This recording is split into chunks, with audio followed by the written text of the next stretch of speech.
बिस्मिल्लाहिर्रहमानिर्रहीम, अस्सलामुअलैकुम। मैं हुकरामत मुगल और सियासी बैठक में मेरे साथ हैं अदील राजा साहब और अलीना शिगरी साहब। बहुत शुक्रिया आपके वक्त का। एक तो आप बहुत अच्छे लग रहे थे, इसको बटरिंग नहीं समझना, आज वाकई मुझे लगता है कि तैयारी से आए हैं सियासी बैठक के लिए आप दोनों। दूसरी भी तारीफ की है। हाँ, शायद मुझे बहुत अच्छी लगी है।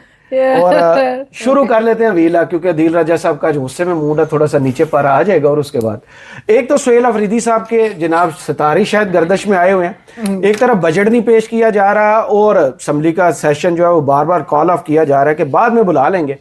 डर किसका है वो जानने की कोशिश करेंगे। अडयाला पर कल फिर धरने की डेट है, देखते हैं कौन कौन आता है, क्योंकि नाराज ग्रुप जो है उसने तो ये कहा था कि रिहाई के लिए सुहेल अफरीदी साहब नहीं निकल रहे, उनको कंटेनर हमें दे देना चाहिए। अब देखते हैं कितने हजार लोग, कल ये 5, 6, 7, 8 या 20 जितने लोग हैं वो लेके आते हैं। दूसरी जानब मौलाना फजलुर रहमान आज फिर इमरान खान के हक में बोले हैं और ऐसा बोले हैं कि हुकूमत उनसे नाराज दिखाई दे रही थी, वो सियासत कर रहे थे, या वाकई इस वक्त जो मैदान खाली किया गया है उस पर उनको एतराज़ है कि आपने पूरी की पूरी अपोजिशन को दीवार में चुन दिया। फैसल वावडा साहब मुल्क में वापस आए हैं और आते ही इस हुकूमत को उन्होंने गिदड़ का वो दिन जब शहबाज शरीफ साहब फील्ड मार्शल साहब की तारीफ़ें कर रहे हैं कि हमने बैन अल-अक़वामी महाज पर वो कारनामा सर अंजाम दिया है जिसके लिए या सादिक ने अल्फाज इस्तेमाल किए हैं कि हमारी क़यादत को जनाब नोबल पीस प्राइज़ मिलना चाहिए। और दूसरी जानब फैसल वावडा साहब ने काफ़ी दिनों बाद आज मरियम नवाज साहबा फिर स्क्रीनों पर नज़र आई हैं, उनकी वापसी हुई है और उन्होंने कहा है कि उनको जो वज़ीर आला जो बनी है वो वज़ीर आज़म बनना चाहती हैं और बड़ी कैंपेन कर रही हैं। एतराज़ात किस चीज़ पे? अलीना, पहले सबसे आपसे, सुहेल अफरीदी साहब 2 कश्तियों के सिवार हैं, 2 धारी तलवार पर खड़े हैं, या फिर उनके लिए रास्ता आसान है लेकिन वो चुन नहीं पा रहे, एहतजाज या फिर बंद कमरों के फैसले? मेरे ख्याल से सुहेल अफरीदी साहब के लिए जाहिर है मुश्किल तो बड़ी है और चैलेंज बहुत बड़ा है। अल्टीमेटली अगर वो कुछ नहीं कर सकते तो वो अलीमा खान साहिबा की वो वाली बात आपको याद होगी, उन्होंने ट्वीट करके कहा था जून जो है वो लास्ट विंडो है इन लोगों के लिए, चाहे वो प्रोटेस्ट करें या आप हुकूमत पे प्रेशर डालने के लिए। सो फार तो ना कोई हमें मौसर एहतजाज नजर आ रहा है, ना हुकूमत पे कोई प्रेशर नजर आ रहा है, क्योंकि ये सिर्फ केपी हाउस में मीटिंग्स करके प्रेस कॉन्फ्रेंस करके इससे कोई इम्पैक्ट नहीं क्रिएट हो रहा। आप अपना शैडो बजट या वाइट पेपर कुछ भी कर लें, अनलेस एंड अनटिल के आप एक कोई मौसर किस्म का एहतजाज करें, आप जी एक प्रेशर क्रिएट करें, रोड ब्लॉक करें, उसके अलावा इस हुकूमत पे जो है वो कोई असर जो है किसी चीज का पता नहीं दिखाई दे रहा है। और आपको पता है कि इनकी स्ट्रैटेजी इस तरह की है कि आप बजट वाले दिन जो है वो 26 नंबर चुंगी जो है इनके गले को आ जाती है। आप यानी कि कोई प्लानिंग ही नहीं हो पा रही है, कोई सोच विचार नहीं हो पा रही है कि आपको आना ना पड़े। तो लोगों में वो जो इनके हवाले से एक जो तासुर है कि ये करना नहीं चाहते, और फिर जब इनको इन्हीं की क़यादत जो है कटहरे में डाल रही है, चाहे वो बाहर से बैठी हुई क़यादत जो है वो पाकिस्तान से पूछेंगे, अदील के पास वही मुज़म्मिल असलम साहब और दीगर जो है वो जो बरमला आके तरदीद कर रहे हैं, जबकि नेशनल इकनॉमिक काउंसिल के उस इजलास के बाद ये बात बिल्कुल आया है कि 4 सूबों ने रजामंदी का इजहार कर दिया है। तो फिर नेचुरली आपने लेकिन वो वादा भी तो वफा नहीं हुआ कि उनकी मुलाकात ही नहीं करवाई। उनकी मुलाकात मेरा नहीं ख्याल है कि होगी भी, क्योंकि जब इतनी ढिठाई के साथ हुकूमत खुफिया तरीके से 5वीं दफा, and it speaks volumes of the kind of condition Imran Khan might be in, और जो कि आप बिल्कुल बताना नहीं चाह रहे, आप ना फैमिली को ऑन बोर्ड ले रहे हैं, ना आप क़यादत को, ना उनकी जो जाती मौजूद है सामने किया है ना कि उनका तरदीद कर रहे हैं वो अपनी उस मुलाकात के भी हवाले से बैरिस्टर गौहर खान साहब। लेकिन इमरान खान साहब को लाया गया, ये तो कम से कम उन्होंने मान लिया कि हाँ लाया गया। हाँ, लेकिन इसका मतलब है कि सिर्फ राब्ता तो बैरिस्टर गौहर साहब से है। राब्ता बैरिस्टर गौहर साहब तो खैर उस चीज को डिनाई कर रहे हैं, और लाइल्म तो जो है वो तासुर देने की कोशिश कर रहे हैं कि पाकिस्तान तहरीक इंसाफ की क़यादत भी है। लेकिन देखिए अलमिया क्या है, हुकूमत शेयर एक वायलेशन नजर आ रही है कोर्ट ऑर्डर्स की, जेल मैनुअल की, कि आप एक कैदी को जो कि साबिक वजीर आजम एक मुल्क का, उसको आप खुफिया तरीके से आप जाती इसके अपने ट्रीटमेंट के लिए लेकर आए, और फिर आप डिटाई के साथ टीवी टॉक शोज में हुकूमत जो है वो ये कहती हुई सुनाई दे कि जी इनकी एहलिया को पता था, एहलिया खुद कस्टडी में है, और आप कह रहे हैं कि जी इनकी एहलिया की यहाँ का खुद मसला है। अब बताएं, जो बजट पर अब सुहेल अफरीदी साहब फंसे हुए, और मुज़म्मिल असलम साहब ने अभी कुछ देर पहले ही गुफ्तगू करते हुए कहा है कि ये हमसे बजट जो सरप्लस मांग रहे हैं, हिस्सा मांग रहे हैं, वो नेशनल सिक्योरिटी के नाम पर मांग रहे हैं। इमरान खान रेड लाइन, इमरान खान एक वक्त पर आके नेशनल सिक्योरिटी थ्रेट, अब नेशनल सिक्योरिटी, क्या इस वक्त सबसे बड़ा इशू इनके लिए इमरान खान से मुलाकात, इलाज, रिहाई नहीं होना चाहिए? इनके लिए सबसे बड़ा इशू है कि किस तरह के हम चमचागिरी ज़्यादा से ज़्यादा कर ले। मुज़म्मिल तो फिर साहब एतराज़ दुरुस्त है। हाँ, अच्छा मैं इस पे बड़ी इंटरेस्टिंग चीज़ आपको बताता हूँ। एक, Imran Khan did not want Muzammil Aslam to be the minister. अच्छा, पहली चॉइस थे मुजफ्फर झगड़ा, तैमूर सलीम झगड़ा, तैमूर सलीम झगड़ा, ठीक है। गंडापुर साहब ने उस वक्त कोर कमेटी के व्हाट्सएप ग्रुप में मैसेज डाला था, उन्होंने एडमिट किया था कि इमरान खान साहब ने मुझे कहा है लेकिन मैं इसको नहीं बनाना चाहता। ये उन्होंने इमरान खान को जाके भी कहा था कि मैंने इसको नहीं लगाना क्योंकि उसकी लगती नहीं है। तैमूर झगड़ा इससे ज़्यादा पढ़ा लिखा आदमी है, वो जो बातें करता था गंडापुर को समझ नहीं आती थी, ठीक है। तो उन्होंने मुज़म्मिल असलम उनको दिया गया। अब मुज़म्मिल असलम साहब ने जो बात की है कि जी मेरे सामने 2 बंदे निकाले गए, मैंने 2 बंदों को देखा निकालते हुए। उस टाइम तो मुज़म्मिल असलम साहब खुद थे ही नहीं। मुज़म्मिल असलम साहब की दास्तान भी बड़ी दिलचस्प। जी जी, मुज़म्मिल साहब इमरान खान तक कैसे पहुंचे, आपको पता है इस बात का? आपको पता है? नहीं। मुज़म्मिल असलम साहब को एक बंदा लेके आया और वो बंदे ने ला के फरूख हबीब नाम का एक साहब होते थे तहरीक साहब में, उन तक पहुंचाया कि जी स्टेट मिनिस्टर ये बड़ा जबरदस्त आदमी है, ये जो बंदा है ना, ये वाला जो मुज़म्मिल असलम, इकॉनमी का बड़ा जबरदस्त आदमी जी, ठीक है। तो उन्होंने फरूख हबीब साहब को ऑर्डर था, उन्होंने कहा यस सर, वो लेके उसको इमरान खान तक पहुंचे। अब I like Muzammil Aslam, very nice guy, I really like him, but the problem is कि आप सरप्लस का बजट क्यों दे रहे? कौमी सलामती के नाम पर आपसे मांगा गया है। पंजाब से पिछली बार कौमी सलामती के नाम पर नहीं मांगा दिया गया था उन्होंने नहीं दिया था। आप मामे लगते, सिंध ने नहीं दिया था, बलोचिस्तान ने नहीं दिया, सिर्फ आप वाहिद मामे ये थे जो मामे बन के कौमी सलामती के मामे ये थे वाहिद जी। अब इंटरेस्टिंग चीज आप देखें कि गंडापुर साहब और सुहेल अफरीदी साहब दोनों ये तंग है शहबाज गिल से और शहजाद अकबर से, सही, ठीक, दोनों तंग है। आज फैसल अमीन ने भी शहजाद अकबर को गालियों वाला एक ट्वीट भेजा है, कंजर भी कहा है उसमें ट्वीट में। और ये जो मुज़म्मिल साहब है ये भी है। अब मुज़म्मिल साहब वो वाहिद आदमी हैं जिनका कभी अडयाला जेल नहीं जाते थे, ये जाने नहीं देते थे ना, बाहर खड़े हो जाते थे।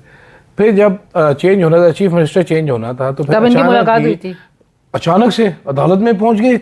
उन्होंने कहा हुआ हाँ बिस्मिल्लाह जी, आप मुलाकात कर लें। इनकी मुलाकात भी हो गई। उन्होंने कहा हाँ इसको तो लाश भी लगा लेना, बाकी सबको उठा देना, ये लग भी रहे। तो सारी बातें सानू भी पता है। उनसे डायरेक्ट बात भी की थी खान साहब ने। जी जी, हाँ जी, डायरेक्ट बात हो गई थी। बोला था मुज़म्मिल कैसा चल रहा है सूबे के मामला माली नहीं, आई नो। और फिर मुज़म्मिल साहब जो है वो दोबारा बन गए थे वजीर। सही, ठीक। अब मुझे ये बताएं कि मुज़म्मिल पाजी उस टाइम किधर थे जब इमरान खान साहब की हुकूमत गई थी और पहली जो ऑर्डर आया था, पहला ऑर्डर आया था, उसमें नाम डले थे ECL में, जिसमें शहजाद अकबर था, शहबाज गिल था और 2-3 और बंदे थे। 5 नाम थे। आजम खान था, आजम स्वाति थे, आजम स्वाति नहीं, आजम खान जो सेक्रेटरी थे, प्रिंसिपल सेक्रेटरी था। पहला बंदा गिरफ्तार जो वो शहबाज गिल था, सबसे पहले पहले बंदे जो अदालत जाके पहुंचे थे उनमें 3 बंदे थे। उनमें एक आजम खान था, शहजाद अकबर था, शहबाज गिल था, फिर एक वो जिनका डिजिटल का लड़का था जिसको चमाटे पड़ी थी, जो बाद में गायब हो गया तहरीक इंसाफ से, अब इधर उधर बोंगा बन के फिरता रहता है। तो उस टाइम मुज़म्मिल पाजी किधर से? मुज़म्मिल पाजी हमें सानू इन्ना भी ना 2/2 4 से खान, ठीक है, थोड़ा जमीन पे आ जान कोई नहीं है। लेकिन मुज़म्मिल साहब मेरे ख्याल से एक तो चार्ज शायद उनको ये भी मिला था कि सोहेल अफरीदी साहब को उन्होंने ट्रेन करना है, मतलब उनको सिखाना है काम। सोहेल अफरीदी साहब फर्स्ट टाइमर ना, इसका गवर्नेंस का कितना तजुर्बा है? नहीं लेकिन फाइनेंशियल उमूर नहीं, लेकिन फाइनेंशियल उमूर वगैरह समझ तो रहे थे ना काफी महीनों से। तो ये झगड़ा सोहेल अफरीदी साहब को उस चीज से एट पार लेकर आना, लाइन कराना। पेशावर में आप मान सकती हैं कि तैमूर झगड़ा हार जाए, ये चीज आप तस्लीम करती हैं? ऑफ कोर्स, मतलब उस पे बहुत बड़ा सवाल है। झगड़ा साहब लेकिन तस्लीम कर चुके हैं जब ये बात इधर सुकून साहब बेचारे बैठ गए हैं। वो एंटी करप्शन में लेके गए अपना केस, लेकिन वहां भी देखिए ना, इंटरेस्टिंग है कि ये, अब मैं आपकी बात काट रहा हूँ, इंटरेस्टिंग ये है कि जो वो मुज़म्मिल असलम साहब है जिन्होंने कभी जिंदगी में इलेक्शन नहीं लड़ा, जो पहली अपनी नौकरी कर रहे हैं ये कोई पब्लिक उसमें डोमेन में, वो अब एक चीफ मिनिस्टर को ट्रेन करेंगे, जबकि उसकी पार्टी के असद कैसर, आतिफ खान, इस तरह के बेशुमार, गंडापुर खुद, और पता नहीं केड़े पुराने लोग वो ट्रेन नहीं कर सकते, मुजम्मिल असलम सब करेंगे। अभी हम और आप बैठ के मुजम्मिल असलम की बात कर रहे हैं ना, तो ये कामयाब है।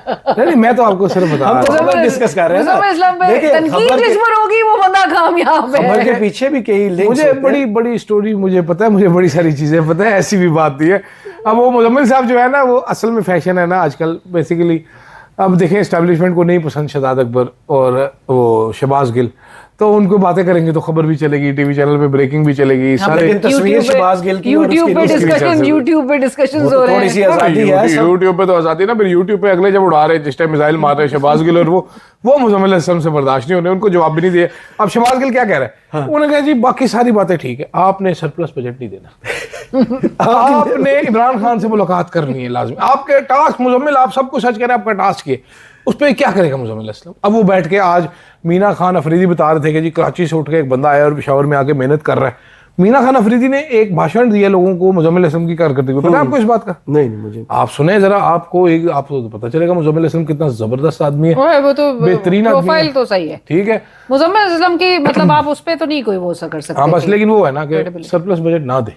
इमरान खान जो कह रहे हैं वो यही हम पिछली वीडियोस में भी जिक्र करते रहे ना, पिछले कि यही साल तो भी दिया। टाइम है, पिछले कि जब साल हम भी दिया, इमरान खान से जाती की- मुलाकात ले सकते हैं। अब मुजम्मिल मुजम्मिल असलम असलम आप अगर ऐसे ही काम करते रहेंगे उनको सेंटर बुला लेगा अपने पास। मुजम्मिल साहब मुझे ये बता दें, मैं ये जानना चाहता हूँ कि सुहेल अफरीदी को, एक तो चलो वो खुद तो नालायक हो ही सकता है, हम मान लेते हैं कि वो नालायक है, लेकिन उसको किसने ये कहा कि आपके पास चॉइस कोई नहीं, अगर आप नहीं भी मानेंगे सेंटर के साथ तो आपके पैसे काट लिए जाएंगे? कॉल आ रही है। कोई मुजम्मिल असलम की? नहीं, अच्छा, इमरान साहब की। चले बाद में सुन लीजिएगा। हाँ जी। दूसरी जानब आज मौलाना फजल रहमान को अचानक से इमरान खान की याद आई है, और वो लम्हा जब बजट पर डिस्कशन हो रही है, वज़ीर आज़म साहब तकरीर कर रहे हैं कि नया सूरज अमन का तलू हो चुका है, हम देखें दुनिया की जंगें जो हैं वो ख़त्म करा रहे हैं, और मुल्क में उस वक़्त पे एक्सट्रीम सियासी अदम इस्तेहकाम है। कश्मीर के हालात देख लीजिए, GB के हालात इलेक्शंस के बाद देख लीजिए, पंजाब में हालात देख लीजिए, बलूचिस्तान और KP को तो आप छोड़ ही दीजिए, और जो सिंध में तारीखी तरक्की पीपल्स पार्टी कर रही है उसको भी आप साइड पे कर दीजिए। मुल्क के हालात किसने ठीक करने हैं? मौलाना फजल रहमान कहते हैं कि आपने एक अपोजिशन लीडर जो है उसके हाथ पांव बांध के आपने जेल में डाल दिया हुआ है, उसको निकाले। वो निकल आया तो फिर ये तो सारे घर बैठ जाएंगे। अच्छा, वैसे कोई मौलाना साहब भी माजरत के साथ ये इमरान खान की मोहब्बत में इस किस्म का उनकी बयान नहीं पार्टी दे रहे इतनी हैं, बात नहीं करती। इस किस्म का कोई बयान नहीं, क्योंकि अगर मौलाना साहब को वाकई में एतराज होता कि मुल्क में क्या 4 कुछ साल हो रहा सड़कों पे है, निकले होते। पार्लियामेंट जाली से लेकर हर चीज है, उसी पार्लियामेंट का हिस्सा भी है, उसी 26वीं आईनी तरमीम 27वीं आईनी तरमीम में तो उनके बंदा भी टूट जाता है। सो इस तरह की चीजों पे मौलाना साहब पार्ट एंड पार्सल है। मौलाना साहब जो है, आप इस बात को समझिए कि वो एस्टैब्लिशमेंट से जब कुछ निगोशिएट करना चाहते हैं तो इमरान खान साहब का नाम जो है वो बतौर टूल इस्तेमाल किया जा रहा है। इमरान साहब को अपनी सियासत के लिए ये सब इस्तेमाल करेंगे, जहां पर बिलावल कुछ मनवाना चाहेंगे तो वो जोर डालने के लिए वो इसी तरह का ताना देंगे। बिलावल ने अगले दिन ताना क्या दिया था नून लीग को कि आप लाहौर में जैसी आपने हुकूमत बनाई है, जिस तरह से आपने इलेक्शन जीता है, आप उसी तरह से गिलगित बल्तिस्तान में करना चाहते हैं। राना ने क्या राना कहा है? एहसान ने, एहसान बिल्कुल राना एहसान अफजल साहब ने मेरे प्रोग्राम में इसी बात पे कहा कि अगर बिलावल साहब, अच्छा फिर तो इसी सिस्टम के तहत आप लोग, आपने सारे आईनी ओहदे रखे हुए, अगर हम जाली हैं तो आप भी जाली हैं। राना एहसान अफजल साहब कह रहे हैं कि अगर हम जाली हैं तो आप बेचारों भी को टिकट जाली नहीं हैं। मिला था ना अब आप उनकी सुने, ये कहने का मकसद है कि हर कोई इमरान खान का नाम इस्तेमाल कर रहा है to negotiate better with the establishment, के अगर आपने हमारी बात नहीं सुनी, हमें अगर नहीं सुना, तो फिर इमरान खान का हम साथ देने लगेंगे या इमरान खान के बारे में बिलावल की भी बात में जब लाहौर की आप इलेक्शन जीतने की बात करें तो आप मरियम और नून लीग को बाकायदा टारगेट करके कह रहे हैं कि ये वो सीट नहीं जीती हुई है। 2-3 दिन पहले, ये 12 तारीख को उन्होंने प्रेस कॉन्फ्रेंस की थी ना, जिसमें उन्होंने कहा था कि आप जैसे जी, लाहौर जी, की जी, हुकूमत जी, आपने जी, बताई, जी। ख्वाजा साहब ने कहा था जैसे आप कराची के मेयर बने हैं वो भी हमें पता है। ठीक है, तो कहने का मकसद है कि मौलाना साहब भी सिर्फ निगोशिएट करने के लिए, एक बेटर डील के लिए कि मौलाना साहब को कुछ मिले, वो इमरान खान की, वरना इस क्या मौलाना साहब कंसिडरिंग द फैक्ट कि जी पब्लिक प्रेशर, ये स्ट्रीट पावर जो है मौलाना साहब का भी ठीक ठाक है, अपने मदरसों के अगर वो बच्चे नेके निकल जाए तो क्या वो मज़ाहमत नहीं कर सकते हैं? क्या वो प्रोटेस्ट नहीं कर सकते? इसी पार्लियामेंट, इसी कानून साजी के तहत, इसी आवाम के हुकूक के लिए सुप्रीम कोर्ट के बाहर आके जो कुछ चीफ जस्टिस को जी कहा जी गया जी, था, आज उन उनने वक्तों कंटेनर में- भी वैसे शबाशी जी, साहब को याद जी दिलाया। जी। सो मौलाना साहब का मेरा ख्याल से सियासत से आगे वो कुछ भी नहीं कर रहे, ये इमरान खान का सिर्फ नाम इस्तेमाल किया जा रहा है। अगर वाकई में सही मानों में आवाम का इतना हक वो हो, एहसास हो, दर्द हो, अब बजट के हवाले से कि जी वो बजट जो है वो क्या मौलाना साहब कह रहे हैं कि बहुत ज्यादा अगर अवामी फायदे में भी नहीं, वो एमल वली साहब भी आज बड़ा कह रहे थे कि जी IMF हमें बता दें, पाकिस्तान का बजट है, IMF का बजट है, ये सीट से इस्तीफा ही दे दे एमल वली का। पेजेस सिर्फ पीपल्स आगे पार्टी पीछे की कर दिए ये वो करके, हम आप कोई नहीं देखेंगे, हम ये सड़कों पे निकले अवाम के एहतजाज के हक के मौलाना लिए। क्या अपनी रगें काट लें, बजट ठीक नहीं है, हुकूमत बात नहीं मान रही। चौधरी साहब मौलाना वो- साहब वो भी दोनों मौलाना साइड साहब विकेट के की दोनों अब तरफ। मौलाना साहब की अब जरूरत नहीं रही, मौलाना साहब के अब दुख ही हैं, जैसे लीना कह रही वो बेचारे दिल के फपूले साइड पे होकर फाड़ लेते, लेकिन बात मौलाना ने ठीक की है। हाँ। इफ यू वांट, मैं इसको एक और एंगल से आपको समझाता हूँ। वो दुखती रग पे हाथ रखा है ना हाँ, मौलाना कि साहब ने अगर- एस्टैब्लिशमेंट की। वो ये सारे एक दूसरे को इमरान खान दिखा के डराते रहते हैं। डराते हैं ना, मैं वही कह रही हूँ ना, देखो बुलाओ शेर आ इमरान जाएगा। खान को, हाँ। बुलाओ इमरान खान, मैं करूँ उसकी स्पीच, बाद वो कहते हैं प्लीज हाँ। डर लगता अच्छा, है इसमें ना भाई। इसमें चीज एक जो नजर आती शेर है आ जाएगा, शेर आ वो जाएगा। बड़ी इंटरेस्टिंग है कि जी आपने 2 जंगें बचा ली, एक जंग जीत के आपने पता नहीं क्या क्या तबाहियां मचा दी, आपने सीटें चोरी कर ली, आपने 2/3 मेजोरिटी बना ली अपनी। इसके बावजूद अगर सिर्फ एक बंदे के जिक्र से आपकी हुकूमत गिर जाती है तो फिटे ही हुआ फिर। वो तो इमरान खान ने भी कहा था जिस दिन मैं बाहर आई ये हुकूमत खुद गिर जाएगी। हर चीज अब आए मरियम साहिबा आज वापस आई है, ठीक है, सबसे इंटरेस्टिंग टॉपिक। विद खून ऑन हर हैंड्स। जी, जो वीडियो जारी की गई वो आपने देखा कि सबको कितना मेकअप थोप दिया था, और वो इतना फिल्टर लगाया, पिंक कर दिया सारे, हाँ, सबको फिर। हर बंदा पिंक हो गया। और दूसरी जानिब आपको मुझे पता लग रहा है फैसल कि वाडा साहब पहले भी से रिकॉर्ड की हुई भी हो सकती है। पहले से ही रिकॉर्ड होती है क्या? बात से नहीं, नहीं। ये आज के दिन की नहीं लग रही। अच्छा, ये खबर अंदाजा है। अंदाजा फिर ठीक है सुहेल बड़ाई साहब। फैसल बावडा साहब काफी दिनों बाद उनने चक्कर पाकिस्तान का लगाया और हामिद मीर साहब के शो में बैठे हुए थे। अब खबर सुनिए, वो कह रहे हैं कि एक सूबे की वजीर आला वजीर आजम बनना चाहती है, एक ही खतून वजीर आला है, ज़ाहिर है मरियम नवाज साहब। एक सूबे के पुराने वजीर आला को हटाकर एक और बंदा अपने आप को पेश कर रहा है। गंडापुर साहब मेरे जहन में आते हैं, आपके नहीं, जहन में मैं आपको बताता हूँ। कौन? मुराद अली शाह को हिट किया जा हटाकर शर्जील मेमन अपने आप को ये पेश तो कर रहा पुरानी चल रही है। हाँ जी, है। यही है। इन सब के करप्शन के स्कैंडल्स आने हैं, इनकी जाती स्कैंडल्स भी आने हैं और इंटरनेशनल स्कैंडल्स भी आने हैं। ये क्या कहानी है? नहीं यार, जो वाडा साहब समझ- को वैसे वाडे को सीरियस उन्होंने आज भाई शबाशी साहब की हुकूमत को गीदड़ को मत कहा। फिटे मुंह यार, ये वो वाउडा साहब मुख्तसर और जामे वाउडा साहब तो टाइम में नहीं, नगीन गैर की बात- सरकारी तर्जुमान एस्टेब्लिशमेंट के क्या? हाँ, तो बस फिर ये इनकी औकात दिखा रहे हैं, बेहतरीन है। मुझे सर Seriously की नहीं नुमाइंदगी जरूरत है। करते हैं वो वाडा साहब का सारा यकीन और अकीदा और सारा किबला जो है वो उसी जाने पे, बाकी सारे जो है वो, और माजूल के साथ मतलब वाडा साहब अपने आप को भी फिर उधर ही प्लेस नहीं, करते हैं। किसको नहीं पता कि मुस्लिम छोड़ लीग दें नून भी सेनेटरशिप। अगली वजीर आजम के तौर पर मरियम नवाज को पिच कर सबको और फाइलिंग कर रहे हैं। आप आपने लेकिन नहीं देखा उसके साथ वो स्कैंडल्स जोड़ना। अवामी जब किसी भी एक वो स्टेज इज्तिमा वगैरह में जब वो साथ होती है फ्लड्स के विक्टिम्स के पास, तो उनको बकायदा ये स्क्रिप्ट पढ़ाई जाती है कि वो गलती से नारे भी लगे। उनको वजीर आजम के वजीर नारे आजम लगे थे उनके। हाँ, वजीर आजम तो मरियम नवाज के स्कैंडल्स कौन से? सुथरा पंजाब एक कौन तो का plan? नहीं, एक तो TLP, हम क्या टाइम एंड अगेन बात कर CCD? रहे हैं, CCD TLP, ये सारे कार्ड्स है जो कि अब अगलों के हाथ में है, जो आपने जो कुछ किया है जिसके लिए गवाही भी होगी। सीसीडी का वैसे आप देख लो ना, इन्होंने कितने लोग जिस मारे तरह से बेगुनाह। अभी जो वो रिसेंट ह्यूमन राइट्स आपकी बच्ची- कमीशन की रिपोर्ट नहीं याद आपको? 700 से ऊपर अभी जो बंदा आपने इन्होंने वो मारा, incident- लेकिन अभी देखो मैं इंटरेस्टिंग चीज आपको चकवाल बताता वाला। हूँ। 700 पीपल दे हैव किल्ड, ठीक है। इन्होंने नॉर्मल कर दिया था कि किसी बंदे ने वो के लड़की को छेड़ा तो नेफे में पिस्तौल चल गए, नॉर्मल कर दिया इन्होंने। उसके हाथ बाद तोड़ इन्होंने दो, बाजू तोड़ दो। हाथ तोड़ दो, उंगली तोड़ दो, नॉर्मलाइज किया। ये जो सुहेल जफर चट्टा साहब है, क्रिमिनल माइंडेड आदमी है, ठीक है। अब आज आपको पता है प्रेस कॉन्फ्रेंस की है CCD ने, उनके तर्जुमान ने कि माफिया मांगी, हम माफी चाहते हैं, हमसे गलती हो गई, हम माफी चाहते हैं। क्यों?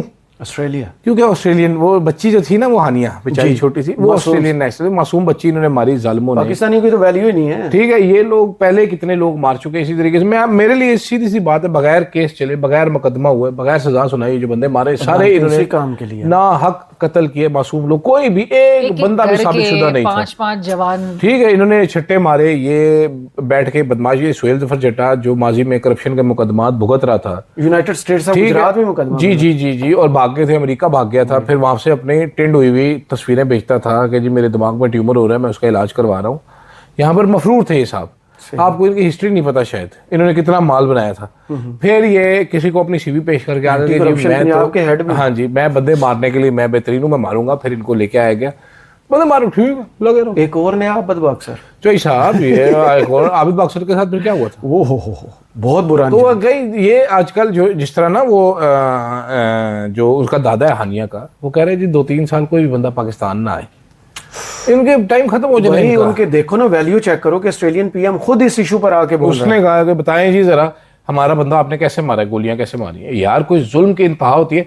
और ये मैं आपको बता दूं, नोइंगली एक करप्ट ऐसे मुजरिम आदमी को सीसीडी का सरबराह बनाना जो खून से हाथ रंगे, ये मरीम नवाज के रंगे, बुरा मत बनाइएगा। और साथ एक वाहिद आदमी पूरे पाकिस्तान में एक सियासतदान है फवाद चौधरी, जो इस पे बोलता रह गया गलत कर रहे हो, बाकी खुश होते रहे, इसके पिस्तौल चला दो, ये कर दो, ये एक्चुअली समझते थे कि जैसे वो 8 फरवरी के इलेक्शंस करवा के रिकॉर्ड सारा खत्म हो जाएगा, वो यूजर्पर्स को छूट मिल जाएगी, कानून साजी कर लो।